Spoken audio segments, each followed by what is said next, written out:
pangan itu cukup jumlahnya dari semua komoditi yang diperlukan, apakah itu minyak, apakah itu terigu, dan silakan Anda tanya yang penting-penting aja, utamanya ditujukan dulu kepada Panglima. Dan pulang ke daerah asalnya supaya mereka itu menyampaikan ataupun melaporkan ke RT RW-nya. Di sana ada Babinsa, ada Babin Kamtibmas, Kelurah, ada Hansip, sehingga aparat keamanan ini, ada keamanan yang ada di desa, di RT RW ini bisa berperan dan berfungsi. Namun yang penting bagi anggota masyarakat yang akan meninggalkan rumahnya ini, ya, harus benar-benar yakin ya bahwa rumahnya itu dalam keadaan kunci, ya, rumahnya harus dalam keadaan yang clean, ya. Clean artinya kalau uang kotor benar-benar mati, ya, tidak ada lagi yang dapat berbahaya, ya, yang membahayakan bagi rumah itu apabila sedang ditinggal. Ya. Dan jangan menyimpan barang-barang berharga yang dalam rumah yang ditinggalkan tadi.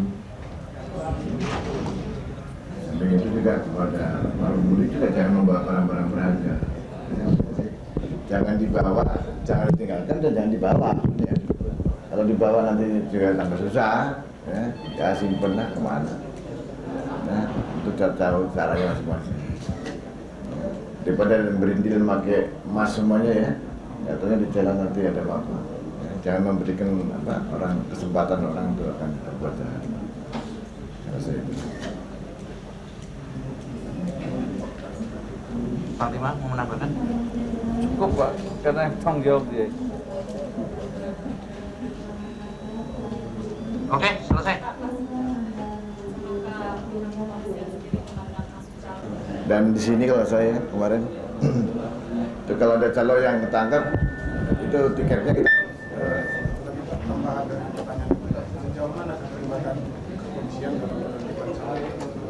Dari kan ada satuan pengamanan situ. Jadi masing-masing terminal. Baik ini bisa terus berjalan hingga Lebaran dan selanjutnya hari-hari berikutnya. Apa yang akan dilakukan?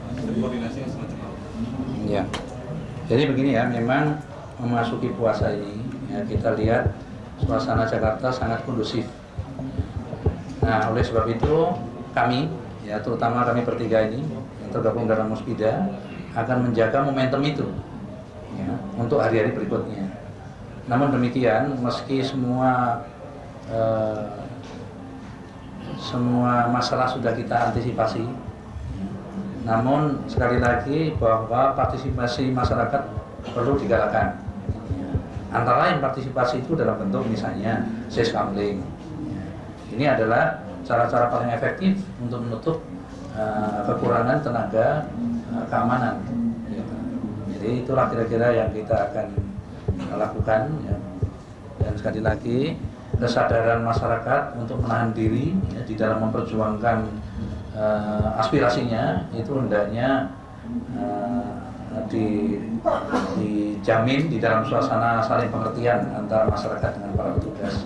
Sehingga saya berharap Jakarta ini begitu masuk tahun 1999 bebas gitu dari kerusuhan, dari penjarahan, pembakaran yang akhirnya akan merugikan kita semua.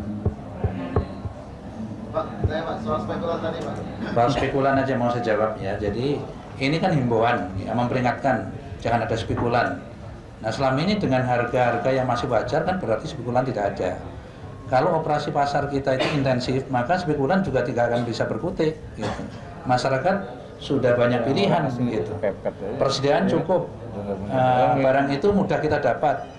Ya pasti harganya tidak akan naik secara menyolok.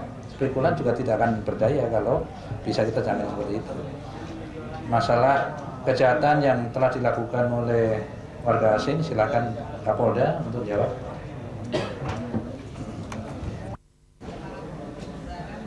Ya.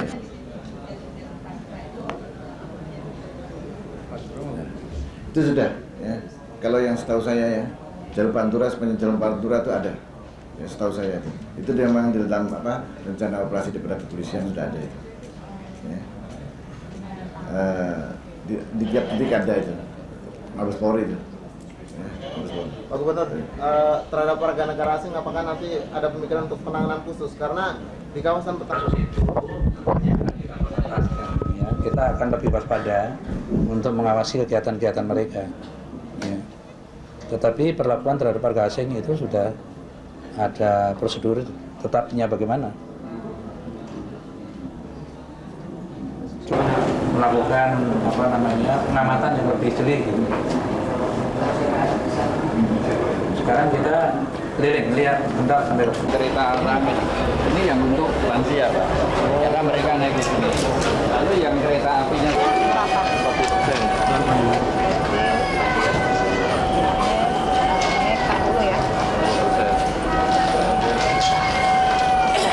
Yang ekonomi malah turun.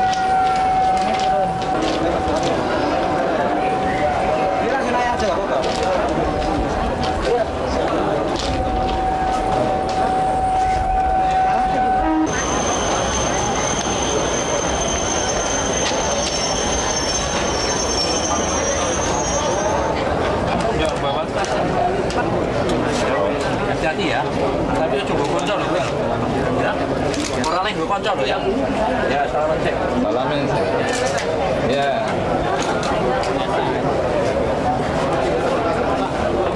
Sampai H-5 ini berapa Pak? Apanya? Harus Ada tadi datanya di sana. Hanya 40 berapa ya? 40 sekian.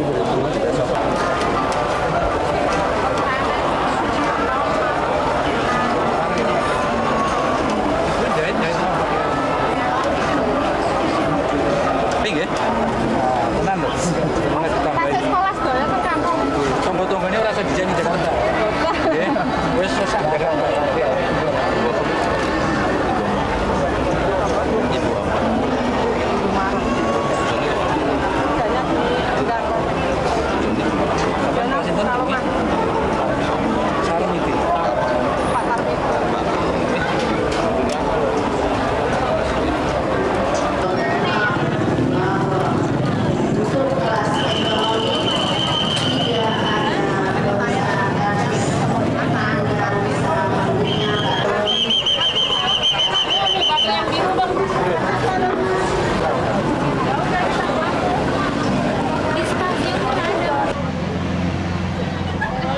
Pak, ini bisa diulangi lagi.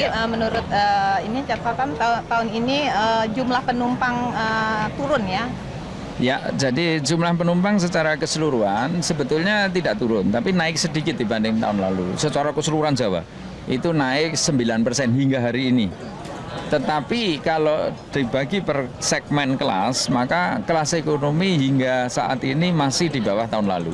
Tapi kelas eksekutif dan bisnis jauh di atas tahun lalu. Secara rata-rata sedikit lebih 9% di atas tahun lalu hingga saat ini. Tapi kan ini belum puncak. Puncaknya perkiraan kami Sabtu atau Minggu. Eksekutif dan bisnis sendiri naik ya Pak ya? Per kapan? Karcisnya tidak naik. 40% itu apa Pak? 40% naik volume bukan harga karcis ya. Jadi kita sudah menyediakan tempat duduk 40% di atas kapasitas normal hari-hari.